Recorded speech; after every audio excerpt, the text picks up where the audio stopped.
take 5 minutes just to sit in silence by yourself and just to breathe. Like, just take 5 minutes, like put the timer on your clock, put it there, and just sit there for 5 minutes.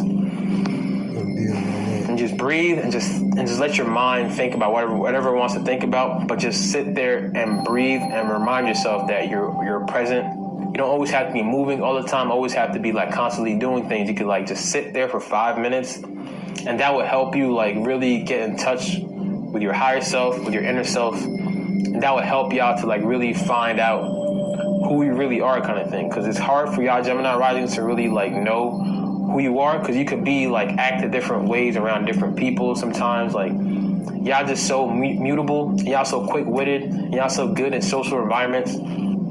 You could like really like put on different masks all the time, like no matter what, like no matter where you are, you could blend in, acting this way, blend in, acting that way. What will help y'all to really like master yourself and know who you are as a self is like meditating, just sitting there 5 minutes a day, like 5 minutes. If y'all can't do this for 5 minutes, then I don't know, like 5 minutes, just sit there, breathe, remind yourself that you're alive, and just sit there and allow yourself to like, just allow your mind to like go where it goes. And when you're meditating a lot and you really get good at it, you're gonna hear a voice in your head, and that's your voice, but that's your higher self talking to you, and it's telling you what you should be doing. Your higher self tells you what your purpose is. So the way to find your purpose is to learn about yourself. When you learn about yourself and you meditate, you are like acknowledge that voice in your head, which is your higher self, and it's gonna really like, one day it's gonna click and tell you exactly like what you should be doing, how you should be handling situations. But it's only gonna happen when you meditate. There's so many distractions around us that's stopping us from meditating.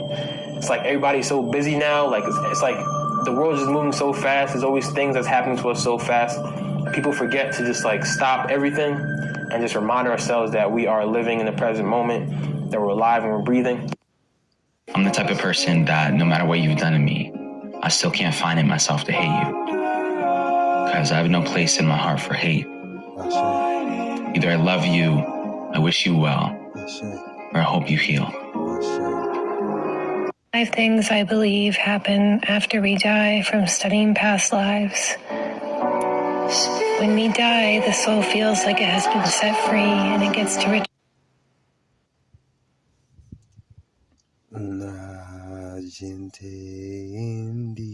home. We then pass through a tunnel or portal, and the first person we meet is our main guide, also referred to our angel. If we have a very close soulmate, we will also see them first with our guide as well. We then reunite with our soul group, which is comprised of 3 to 25 people we have spent many lifetimes learning with. We then meet a council and we go over a life review, what we learned, what we still need to work on. We can then choose to rest, visit other planets, or reincarnate right away. And highly advanced souls tend to choose more difficult lives because they know that's the way that they can. This render is supposed to symbolize how the moon affects the tides here on Earth. And when watching this, I couldn't help but think, if the moon has this much of an effect on such huge bodies of water, and the human body is made up of about 60% water, what effect do these changes have on us? Just something to think about. For sure. Having conscious breathing, or what you would call mindful breathing, you're slowing down your heart rate. Not only is you slowing down your heart rate and calming your heart rate, but you're inciting the autonomic nervous system. Not only that, you're getting more carbon dioxide inside the body to convert over into sugar, which this sugar will then turn into water and give you ATP, which stands for adenosine triphosphate, and that's how you yield energy and vitality. So, just by slowing down your breaths and holding on to that breath, you live longer. Another thing, it regulates your blood, it brings the circulatory system up, it unclogs arteries. I mean, it do so many amazing things. So, technically, like if you look at your app. Peace, love, and light, focus and balance to the brother Yaki Awaken. Yes, he is the average person. They don't even know how to breathe. People saying they know it's people out here don't even know how to breathe. They nasal breathing, mouth breathing together. Like a lot of people got bad breath because they mouth breathe when they sleep. Yes, he was on the reptilian diet. If you look at a reptilian, I'm gonna say this. If you look at a reptilian, I'm telling y'all, if you look at a reptilian, look at their eyes. Have you ever seen an alligator's eyes or a certain lizard eyes? And it'd be yellow. It'd be yellow. It'd be yellow. Now, the medical aspect behind it is you got liver damage. Okay? But he's still eating like an extraterrestrial, a negative extraterrestrial, eating these meats. His eyes were yellowing. And I care for him. He the truth. Literally, this is no bull. I start getting dehydrated. I can eat all fruit, drink all fruit juice. I literally feel dehydrated until I go to the ocean. The ocean be calling me.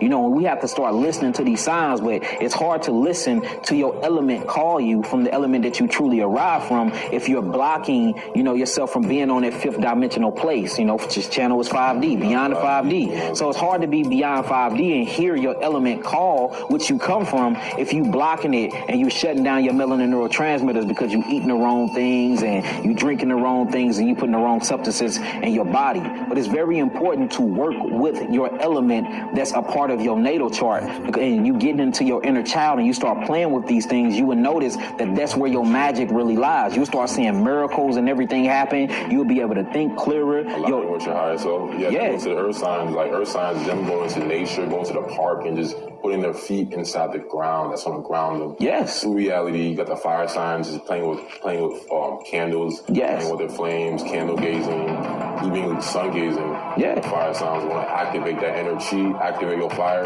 Yeah. It's going to just fulfill your destiny. That's how you truly raise the Kundalini energy. Yes. But you have to tap into your element though.